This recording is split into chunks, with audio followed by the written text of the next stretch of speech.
অস্থিরতা কাটিয়ে স্বাভাবিক হচ্ছে দেশের বাজার, বেড়েছে পণ্যের সরবরাহ ও ক্রেতা আনাগোনা। নতুন পরিস্থিতিতে সারা দেশের বিভিন্ন স্থান থেকে পণ্য আনা নেওয়ার ক্ষেত্রে চাঁদাবাজি কমে যাওয়ার কারণে কমতে শুরু করেছে শাকসবজি সহ বিভিন্ন পণ্যের দাম। স্বস্তি ফিরতে শুরু করেছে বাজারে। চাঁদাবাজি যে জিনিসটা যেখানে হতো এখন এটা বদ্ধ হয়েছে। এটা বদ্ধ হওয়াতে ভাড়া হয়তো কম আসবে, বা আমাদের থেকে যারা নেবে তাদেরও ভাড়া কমবে। চিরং থেকে ঢাকা আসতে আপনার 2200 থেকে 2500 টাকা এক্সট্রা খরচা, ওই খরচাটা এখন সেভ হচ্ছে। এটার ফল তো পড়বে, এটার উপরে মালের দাম কমবে। নিত্য প্রয়োজনীয় পণ্যের মূল্য স্থিতিশীল ও সরবরাহ স্বাভাবিক রাখার লক্ষ্যে বৃহস্পতিবার রাজধানীর শ্যামবাজারে বাজার তদারকি কার্যক্রম পরিচালনা করে ভোক্তা অধিকার সংরক্ষণ অধিদপ্তর।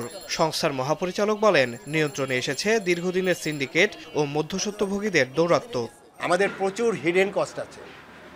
সেই হিডেন কস্ট আমরা এখন যেটা দেখছি সেই হিডেন কস্টটা নাই। আমাদের পণ্য সরবরাহ ব্যবস্থার যে অবস্ট্রাকলগুলো আছে এটি অলমোস্ট স্বাভাবিক হয়ে গেছে।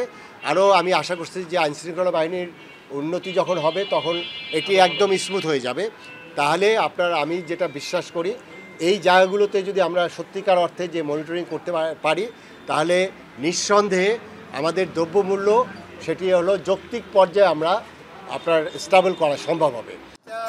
কারণ বাজারে পণ্য নেই, দাম বাড়তি, এসব গুজব ছড়িয়ে বাজার অস্থিতিশীল করার চেষ্টা করা হচ্ছে বলে জানিয়ে তিনি বলেন, বাজার স্বাভাবিক রয়েছে। স্বাগত জানান শিক্ষার্থীদের বাজার মনিটরিংকে।